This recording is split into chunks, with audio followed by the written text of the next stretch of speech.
еліміз тарихында, республика тарихында бастауыш сынып мұғалімдерінің форумы ұйымдастырылып өткізіліп жатыр. Бұл өте құптарлық іс-шара. Өйткені бұған дейін наурыздың 15 күні республикалық деңгейде бастауыш мектеп мұғалімдерінің съезі өткен болатын. Бұл да тарихта алғаш рет ұйымдастырылған іс-шара.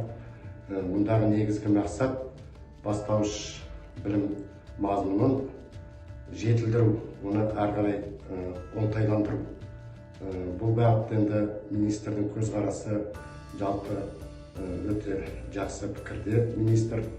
Сондықтан бүгінгі басқосуда біз осы бастауыш сынып мұғалімдері бірігіп өзіміздің ойымызда жүрген, толғандырып жүрген мәселелерді ортаға салып, сол мәселелер бойынша өзіміздің ұсыныстарымызды, пікірлерімізді айтып, соны жоғары жаққа ұсыну.